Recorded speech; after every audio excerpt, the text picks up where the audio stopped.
Peace. Power.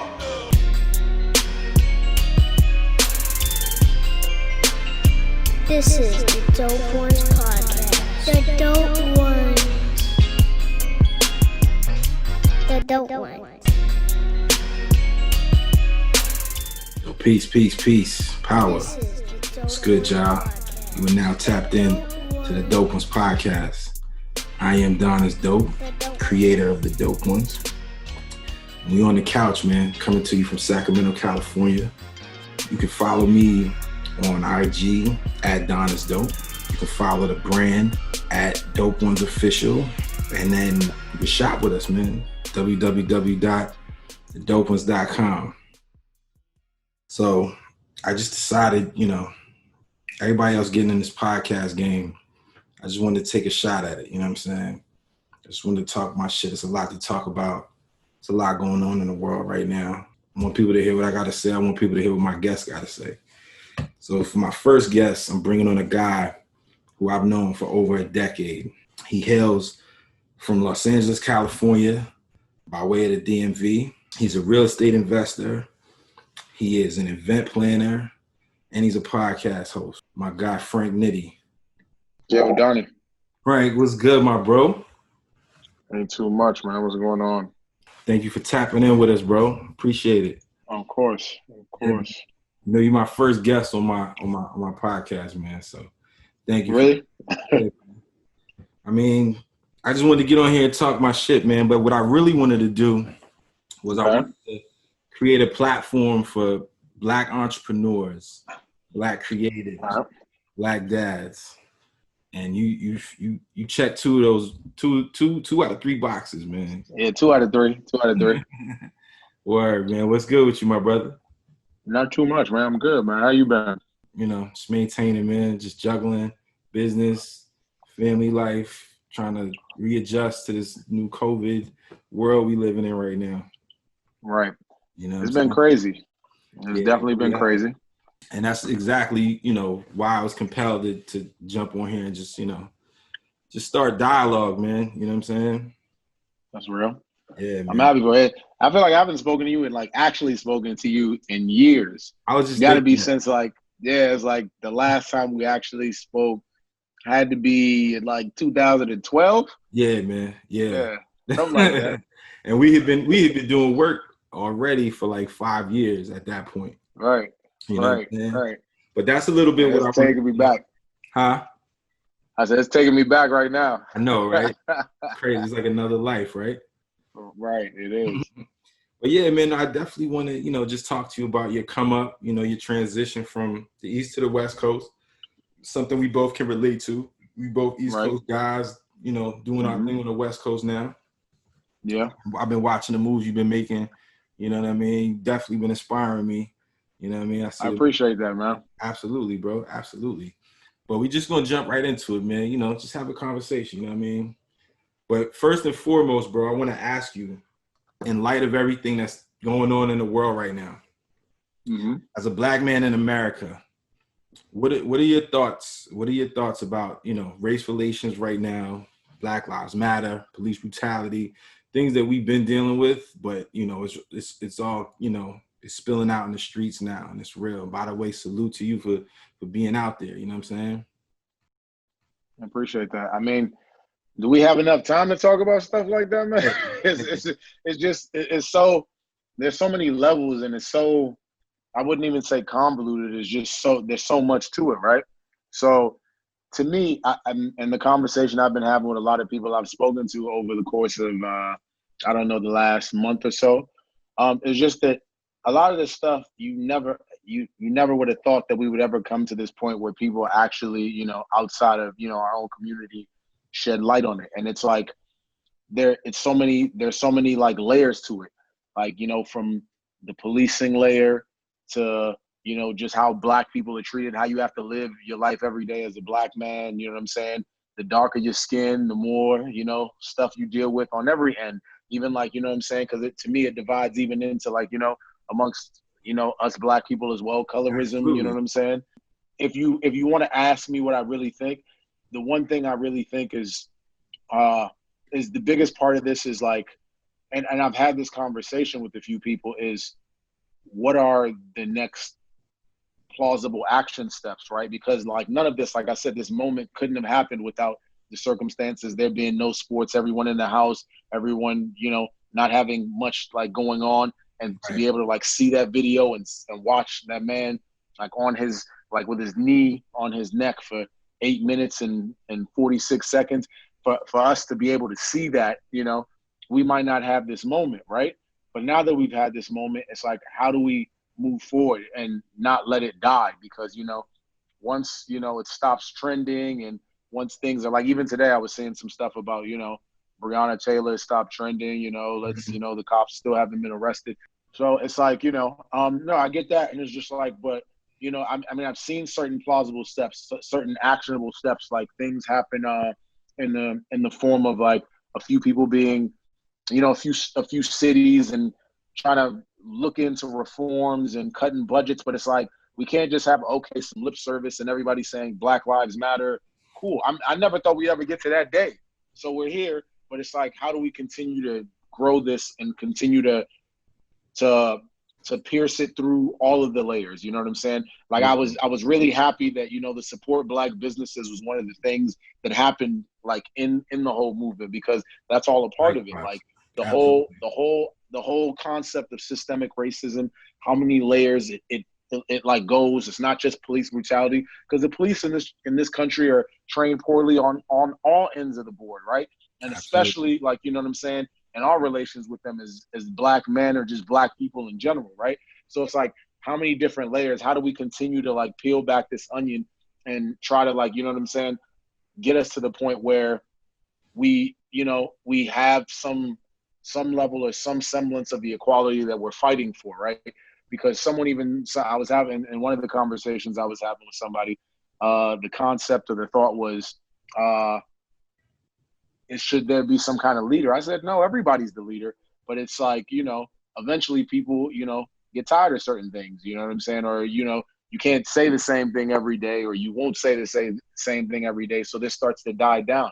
We saw a few legislative moves or changes come as a result of this. It's like, how do we keep that going? Like, that's really where my mind is now, and where my mind has been for the past few days. How do we like, continue this fight and continue to stem this and move this forward, I mean, how long have we been dealing with this? Just since Trayvon, you know what I'm saying? Like, how many times have we seen this over and over again? It's the same movie. It's the same movie over and over again, and I'm just sick of it, quite frankly. But I'm definitely with you on the solutions. Like, where do we go from here? However, like, I am really happy to see people in the street. I think for too long we've been kind of pacified. You know what I'm saying? Yeah. We just let let things, get brushed under the rug, because everybody's on their own, in their own world, on their paper chase, on, whatever, trying to figure out life. You know what I mean? Especially our age. I think it gets to a point where it's numbing to see one after another.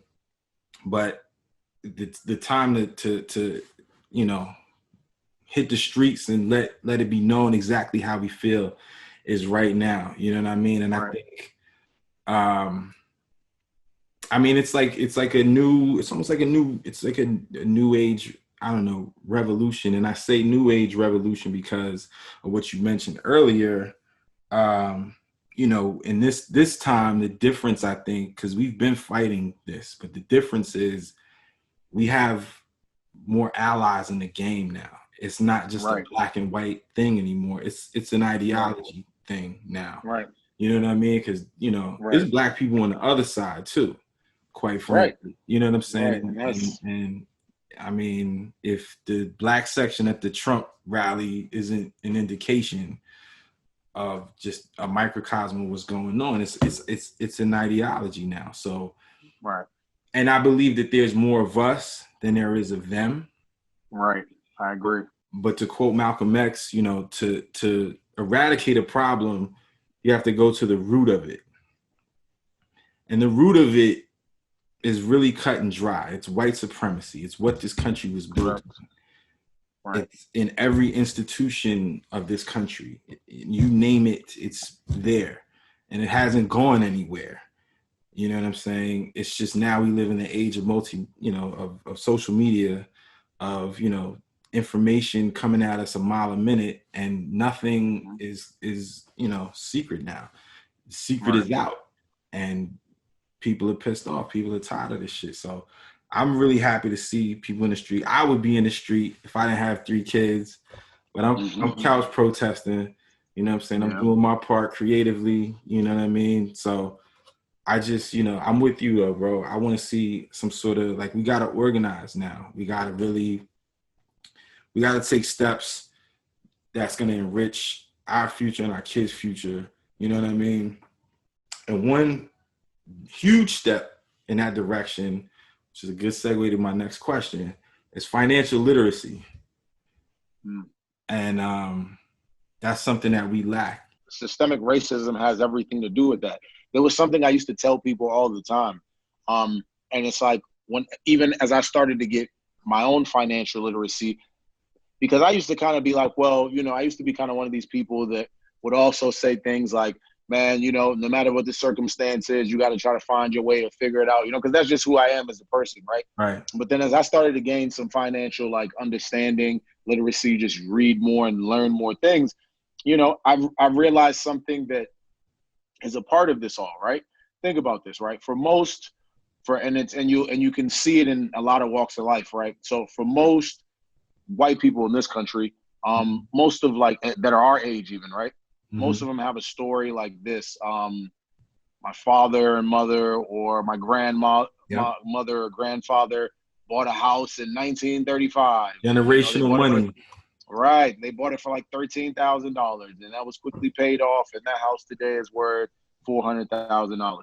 So if you look at if you look at the segment of the middle class, especially in white America, most of that is like, most of their wealth is in home ownership. You know what I'm saying? It's the ability to have done that. And then that's what they pass on to their children. Right. Absolutely. So and in the Black community, there's none of that. Usually what you get is your parents passing on debt to you, or, nothing at all. Or if your parents, if they're even there, you know what I'm saying, for them to pass anything at all on to you. Right. So it's a crazy thing. When I was reading something and I saw this stat, and it was like, one of the things is like, oh yeah, the system is working how they want it. They were like something about, on average, like a Black graduate, someone who graduates college, like a Black person in this country, their net worth goes down after they graduate. And I was like, huh? So, and why that is because they're likely, or typically probably, the first to do that, and probably have the best job if they were able to attain one, or like are in the best situation, and then are called upon to help others in the family. You know what I'm saying? Right. Whereas when you flip it with white people, it's not that, because they haven't been systemically oppressed. So most of them, their parents aren't asking them for anything. Right. Like, they go get a degree and start their own life. And it has nothing to do with, things that their parents had. Right. And, just going back into that. Right. So it's like, financial literacy in the Black community is super important. It's like all of this, like you said, you have to tackle problems at the root. And the root is really the system and the systemic racism, and how all of it has affected us. Like, when you think about policies that were in place that have been jailing Black people since the 60s and 70s, and it's like, how do you fix these problems? You have children without fathers, men without fathers growing up in abject poverty, no opportunity. At every turn of the hat, you're throwing Black men in jail for having 2 J's. It's just so it's good that we're having these conversations, because even when I would talk to my white friends, or just white people I know, and I would tell them certain things, they're like, I could have never imagined it, because it's not your reality. So you can't imagine that there are a lot of people that, for the things that you did, and it was just me having fun or being youthful, you know what I'm saying, that people are locked up for 20, 30 years. Right. So you have to stem those things. You have to stem those things first and promote it, because in schools we don't promote any of that anyway. You don't really get any financial literacy. It tends to be like something for you to want to go out and look for, and you to try to figure out different things, So it's like, as a community, we should just all kind of, help each other grasp, like, give, there shouldn't be a negative stigma for wanting to learn, you know what I'm saying? Because I feel like in the Black community, weird enough, there is a negative stigma with that in so many ways, right? Yeah. So, it's just finding ways to stem these problems. That's how I see it. I couldn't agree with you more, bro. And I think you mentioned school, man. In school, I've always said it starts with school. The school to prison pipeline is just a clear indication of how the system is set up for us to fail. Right. The public school system is shit. It has been for a long time since we was in it. You know what I'm saying? Right. Private schools, on the other hand, those are great, but how often do we have access to expensive private schools and charter schools and this, that, and the third? Right. I mean, that's why I feel like there's an influx of homeschooling now, which is great. I think I'm doing that for my kids. Like, I had my son in in public school for like 2 weeks, and I was like, this ain't what's up. You got to get out of it. But it's definitely a really large scope of things that I don't think, we've itemized and addressed previous to this point. And I think now is the moment in time when all of these things are going to get aired out, and I feel like it's time to, destroy and rebuild. You know what I'm saying? Like, that's the only way, that's really the only way it's gonna change, because as long as the same systems are in place, the same systemic problems are gonna exist. You know what I'm saying? Like, you got to change it in order for, there to be some growth for all of us, and that's all we ask. And I feel like, too, the idea that this is somehow, and I don't want to play up the white black thing, because we obviously know how extreme it is, but how white people think that this is their country inherently. You know what I mean? Like, this is somehow just theirs. They created it. They built we built this thing. We fucking built this thing on our backs. Black people built this country. You know what I mean? And for there not to be generational wealth in the Black community at this point, it's like, it's obviously a crisis that's happening, because think about it. So my grandfather, he was the first Black shipyard owner. He was a co-owner of the only Black shipyard in New York City. This was in 1985. He's actually in an issue of Black Enterprise, right? He amassed a small fortune over his lifetime, but unfortunately he lost it. And I don't mean to put his business out there, but I'm just illustrating the fact that he had nothing to fall back on. Black people, like you said, we didn't have that security net under us. But I feel like at this point, for our generation, for there not to be more, for there not to be more billionaires, more Black billionaires, more Black, multimillionaires, more Black owners in sports leagues. You know what I mean? I'm not sure if you guys, speak on this on Soggy Nachos. Got to plug the podcast for you. But the ownership, you know what I mean? And that ties right into the same financial problem. You know what I'm saying? And this is what needs to happen, I feel like, in order for us to really acquire some true equality in this country, because this is a capitalist nation and we're at the bottom of the totem pole. We have been, but we built this country. You know what I mean? It's just, at this point, it really doesn't make sense to me.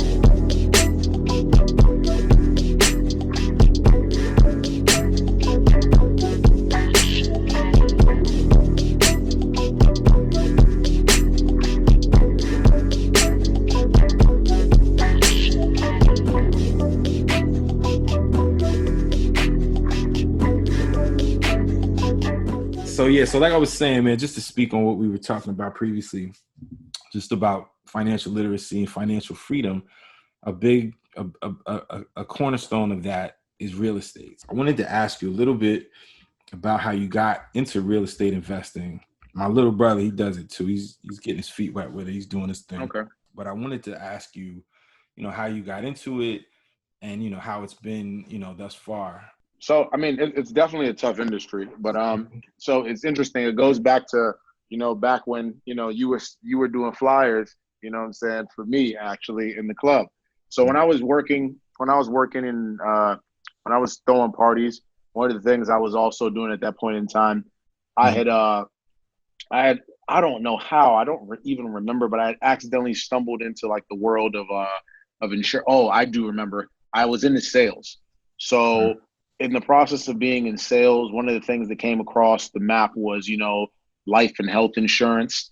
And then as I started to get into that, I found an agency that kind of dealt a lot with more of the financial side of, the life insurance thing, the index universal policies, the cash value, the things that kind of lead you down the road of like stocks and finance and money. So as I was learning all of that, I was like, okay, I started to look at Cornerstones, right? So millionaires in this country are divided into, 4 basic groups, or I could say categories, right? One, it'll be, I think it's probably like 50%. They own their own business of some kind. They've done well with that. That's one aspect, right? Mm-hmm. Then another aspect is CEOs of big corporations. They tend to, end up being millionaires because they're CEOs of big companies. Cool. Okay. And then the other 2 were people that have either a large stock portfolio or a large real estate portfolio. And those 2 things kind of then piqued my interest, right? Because for me, the way I think, it's like, I've never been one to try to reinvent the wheel. So I look for things that are tried and true, like things that I know bring about success, I know that you have success in, and, or they can lead to success. And then I try to do them. I try to emulate them and copy them. So that piqued my interest with real estate, like, large real estate portfolios. So I started looking up a lot of things about real estate investing. I started doing like research and knowledge, and even like I'd stumble and go to the casual seminar. And then I kind of started to understand how, without being a realtor or any of that, like you could get into the investing aspect of it and focus solely on that. So my interest there started to grow. I had made a little bit of money by a virtue of like, the things I had done, whether it be from, nightlife and even in the insurance and the sales world, I'd made some money. And so I invested that in knowledge and tried to get as much knowledge as I could possibly. So I learned about the processes of wholesaling, flipping homes, different strategies that if you're an investor, or different ways that you can invest in real estate, and different ways you could do it, without having too much of, I guess I could say, without having too much like money or capital. So like getting creative and how, the creative aspect of it. Right. And I loved it. And it was just something that really intrigued me. So I continued to like, spend time and energy into that. And it's been good. It's a competitive industry out here. That's part of one of the reasons, or one of the things I moved to LA for, in a sense, right? Because I looked at it and I was like, the margins and the amount of money that you can make on deals was just so astronomical here, like in comparison to most areas. The way I was looking at it, even from like a wholesaling aspect, like, starting with little capital, that I was like, oh, let me, this is something that I would probably like to do there. I was still in insurance a little bit when I first moved out here, and I just kind of to grow that and, try to find consistency. It's a competitive business. It can be capital intensive at times, but it's a very rewarding business because, you can have one or two, like you can have one deal that could potentially change, like, the course of your life, depending on how you like move, how you're moving with the money, if you're making smart choices and stuff like that. So it's just, it's a beautiful industry, if you ask me. That's dope, man. No, my brother used to sell me on that. He's like, yo, one deal can change your life, bro. You know what I mean? He's not lying. I had no idea, I'm just an artist, what I'm saying? Right. Like I had no clue this was a thing where you can get into the real estate game with your credit can be fucked up. You don't need any overhead.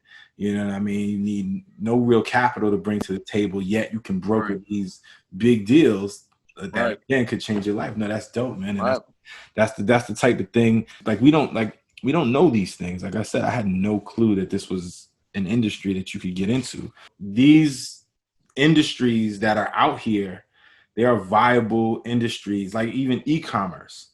You know, I had no idea how viable an industry e-commerce was until I actually started selling shirts. So someone put me on a Shopify. I knew nothing about Shopify. We just got to be open to it, because it's like, even me, the type of person I am, I seek knowledge. I'm always looking for it. So I like things like that. We have to have that mentality. That mentality is important. Not like feeling like, oh, this is what I'm allowed to do or what I can't do. Because if I thought about it any other way, you know, I wouldn't have done half of the things I've done. Even like, you know, like when you speak about even real estate, like there's so much more to make in doing certain deals that make it harder being a black man. Like, you know what I'm saying? I was going to ask you that next. You got to go. It has to, you know, you have to be twice as good. You have to come off, you know, because people are going to question your legitimacy just off the bat, just because of that. You know what I'm saying? Yeah. You know, just because you're black, you know. So it's just things like that you deal with, you know. Yeah. You just have to be open-minded and have, like, you know, a zeal for knowledge and a zeal for learning, and, you know, understand that, you know, failure is part of the process. Nothing just happens. You're gonna, you know, no one scores every bucket, every basket that they take. You know what I'm saying? It's just, that is how it works. You know, people. I don't know why people look at things. It's always been interesting to me. Like, you understand that you can't make every shot, but everybody expects, like, things with business and life to just go perfectly. They don't. You have bumps in the road, and us as colored people. I mean, maybe we're gonna move into a different time, but you have even more hurdles. When I used to sell insurance, it was even that too, because it's like you had to try to, like, you know, deal with people that look like you, because typically, you know, the white people don't necessarily want to buy something from you. You know what I'm saying? Like, or like, you know, put that type of a decision, you know, in the hands of, you know what I'm saying? And you have to understand. And me, I came to grips with those things early in my life. I was able to come to grips with those things early, so they never really affected me as much, like, as I got older in my adulthood, because I just expected those to be what things are, how things are, and, you know, I work around it, you know, as best as I can, you know. Right. And work in the circumstances you get with the cards you're dealt, you know. Absolutely. And like you said, you can't let the hurdles stop you. You have to keep going, you know. Right. And, you know, it's like Chris Rock says, you know, black men got to fly to what the white man can walk to. Right. It's like the sooner you realize that, I mean, you know, you got to be twice as, you know, good. You know what I'm saying? Just everything has to be above and beyond, but you still don't let that stop you from pursuing, you know, your goals. You know what I'm saying? Right. So I feel like real estate, like I feel like I'm really coming into true adulthood now. having a family, you know, before this, like, I was just flying by the seat of my pants. I was never thinking about, you know, buying properties or buying a house, you know. But now I'm very geared towards upping my business acumen. You know what I mean? And I'm not saying I'm gonna jump into real estate, but my grandfather, before he passed, used to always tell me, he's like, yo, you need to get your real estate license just to have it. Because real estate is an industry that no matter what the economy is, it's never going away. Right. Real estate will always be in demand no matter what, no matter where we're at. But there's not enough of us in real estate. Right. Why I was definitely, you know, 100% supportive of my brother when he jumped into it. What is your advice for up and coming entrepreneurs such as yourself who want to get into real estate? What are just a couple quick pieces of advice you would give them? Really, first thing I'd say is, man, knowledge is power.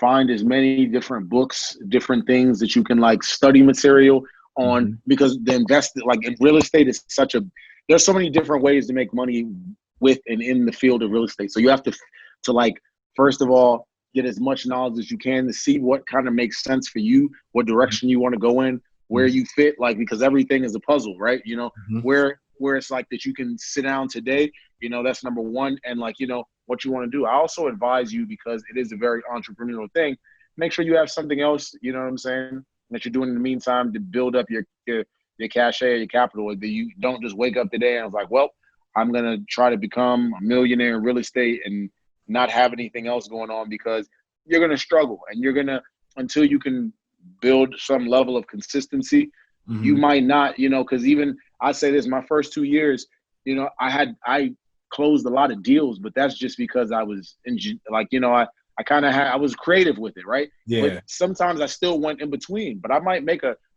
good amount of money, but then I also thought about it because I'm like, well, I don't know when the next bit of money is coming from this, right? Right. And once I had like gotten to a point where I was like, yo, this is going to be my main thing for now, I had to then budget wisely, because I was like, technically I'm doing this full time. This is basically, my lifeblood. So you have to kind of budget wisely, understand, because marketing can be a bottomless pit, as most people that have ever done any kind of business would probably know. So just be smart and, and just make sure you have something else to keep you going in that time. And another thing I'd say is just amass as many contacts as you possibly can, because you're only as good as your network when it comes to real estate, especially, right? So part of what has helped me out as well, even in certain things, especially being Black, is having a network of people that, they help legitimize me, you know what I'm saying, by having a big network and, being someone that people like, and they're like, you can work with them. And so, if sometimes it may not be the easiest for you to get something done, you bring a couple people together and you can make it happen, So those are the things I'd say.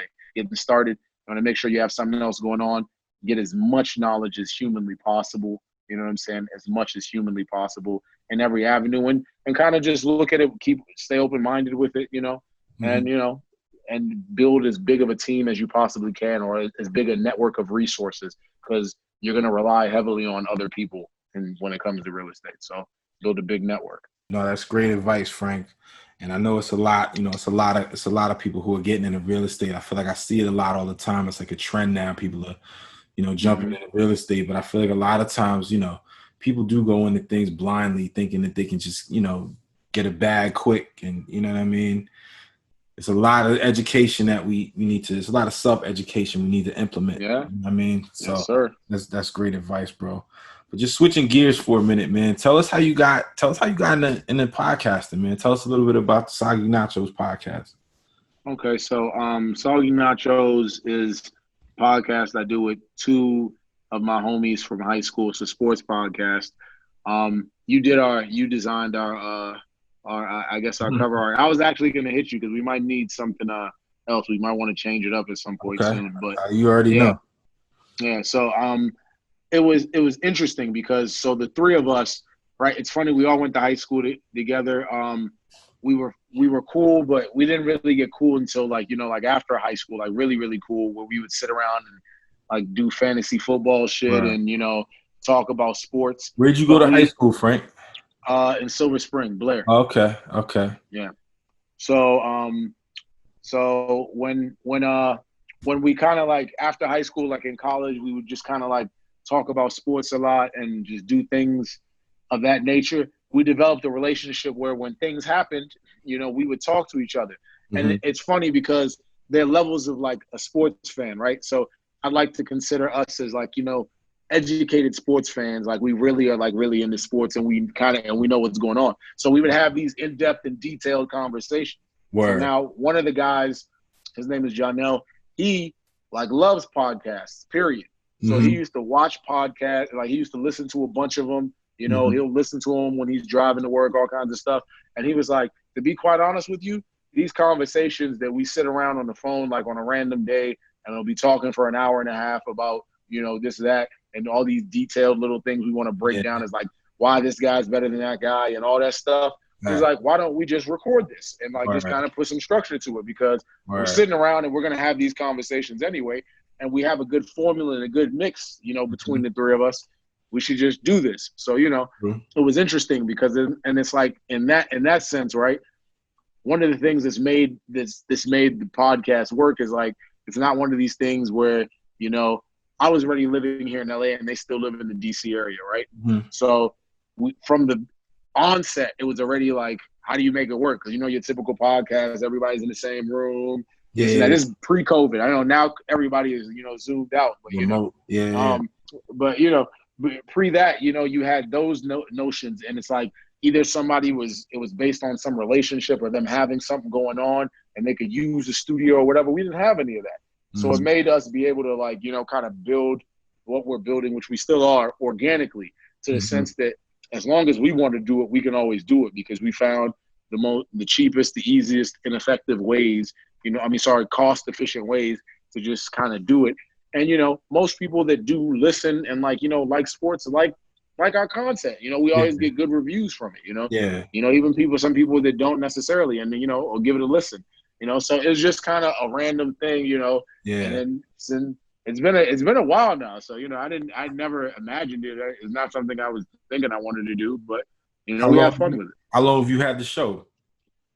Yeah, it's about 2 years. We started this, and we just have our conversations. Most of them about football, basketball, the NBA, college, and college athletics as well in those two sports, and maybe a little bit of baseball. But it's just things that we would have been talking about, and that's what makes it good because there's an organic like energy there, and we're all intelligent guys, and we can just kind of we have a good base. You know what I'm saying? Yeah. So we want to keep trying to grow it and just see where it goes. But, we want to make it big because, honestly, sometimes we'll watch sports shows and we're like, this guy didn't even know what he's talking about. Why is he on TV? That type of thing. So Word.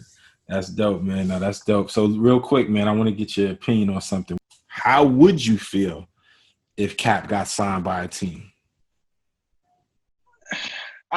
Honestly, it's weird, right?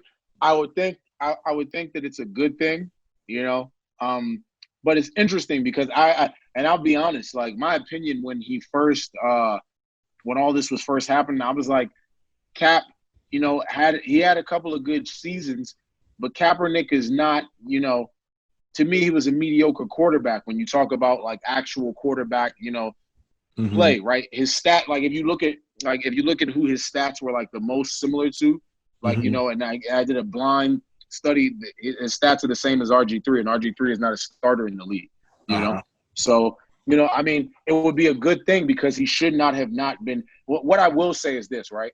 Is Kaepernick better than quarterbacks that are in the NFL today? Yes. Should he have a job? Yes. Because, like, if nothing else, he should be backing someone up, right? And we've come a long way, you know what I'm saying? Because 3 years ago, he was a son of a bitch. Now, you know what I'm saying? Everyone kind of is, like, on the, like, on the band or on that, kind of on the wave of the movement that he was trying to be about to begin with. So, I think it would be a good thing for him to get signed. I think, like, let it happen. I don't know what happens as far as his play or where he goes or what happens, but he is better than some of the guys that end up starting football games and, some of the guys that might be starters now. And it'd be interesting to see, what he still has left. I think he's like 32 years old now or something like that. So, let's see what happens. I only followed really his season. I'm a basketball fan. I'm not gonna front like I'm a sports fan, but the season that he took the Niners to the ship Super Bowl, I followed him like it was a storybook season, all that, right? And I lived with a 49ers fan. My cousin Brian, he's from Oakland, and so he loved the Niners. And this is when I lived in Florida back then. But what I will say is him going back to the league, it just feels like, I don't know, it just feels like, you exposed the league for what it really is, but you still want to play so bad that you would go back to a situation that blackballed you for, using your First Amendment right. You know what I'm saying? Like, right. You were, well, he was coming off the bench when he started kneeling, right? Yeah, he was on the bench. He wasn't starting at that point. But he was still, like you said, he was still a skilled enough player to still be in the league. You know what I mean? Mm-hmm. I don't agree with him wanting to go back. I feel like now he sparked a movement that him going back to the NFL feels like backpedaling. I mean, but isn't the greatest like revenge now? Like that, there will be no silence in me. You know what I'm saying? True. Like, I feel like you could have said that before all of this happened. Yes, you're correct. But now it's like, No, now it's like there's a movement for people trying to get them in the league because now everybody wants to look like they're on the side of what it looks like people are about. So I think now it's the ultimate, like, you know, it's the ultimate, like, yo, I mean, because at the end of the day, the league was always going to be 70% black. You know, it's mostly African Americans, you know, and they play in the league anyway. And, you know, so it's like, it's good to have that face. It's good to have these things. It's good to be like, yes, we're here. Like, you know, I don't think it's a backpedal. I think at this point in time, you're letting them know that, like, these are the things we stand for. And, you know, I mean, more power to him. You know what I'm saying? I don't know what happens with his career if he goes in and plays, but I guarantee you no one's going to be like, hey, you're a distraction. Right. That's because that's usually what the line is, you know, like, oh, we don't need the attention or distraction on our team. You know, I think it'll be something that'll be celebrated the way it's going to happen this year, the way it seems like it. But who knows what kind of a season we're going to have with everything coronavirus related and all that and how that's going to work. But, you know, I think it'll be interesting. But I definitely think it's a good thing, though. Yeah. Yo, man, truly appreciate you being on the show. Of course, bro. Before you go, man, before you get out of here, man, let the people know how they can link up with you and what you got going on. Oh, I mean, you can reach me anywhere. You can reach me on Instagram. It's at FRVNKNITTY. You can reach me on Facebook, Frank Nitty. Probably, I mean, it'll look like me, I guess. You know, you can reach me on my website. You know, but yeah, that's good enough. You can find me find me on Instagram. You'll find me everywhere else. Bet, my brother. And one last thing, man, before you go, man, I just want to thank you again, man. You played a pivotal role in my company being legitimized, man, with that drop off. I won't go into too many details, but yeah, you know what it is. Of course, man. You're my brother, man. Yeah, absolutely, bro. I mean, I've known you over a decade, my bro. I know. I appreciate your loyalty over the years. You know what I mean? Always been a stand-up dude. Always had nothing but good things to say about you, my brother. Truly appreciate you being on the show. I appreciate that, man. Definitely, bro. Much continued I appreciate that. Prosperity. Same to you, man. What's the name of the pod? You didn't even tell me what's the name of the podcast. The DopeOnes podcast, baby. It's the DopeOnes. Okay, well, I figured. I just wanted to know. I figured that's what it is. Yeah. All right, man. Yes, sir. Well, Frank, you have a good night, man. I'm gonna tap you too, bro. Soon, bro. All right, I got that logo coming for you too, man. I appreciate it, man. Definitely, bro. All right, peace, man. Bro. Stay in touch, bro. All right, bro. Peace. I just want to say thank you again to my guest, Frank Nitty. Appreciate you tapping in, my brother. And again, you can check him out at FRVNKNITTY on IG. Also, Soggy Nachos Pod. And yeah, man, thank you guys for tuning in, man. Truly appreciate the support. Check us out, www.thedopeones.com. Rest in peace to George Floyd. Rest in peace, Breonna Taylor. Rest in peace, Ahmaud Arbery. Rest in peace to Rayshard Brooks. Black lives always matter. Rest in peace to my cousin Ross. Thank y'all for tuning in. See y'all next time. Peace.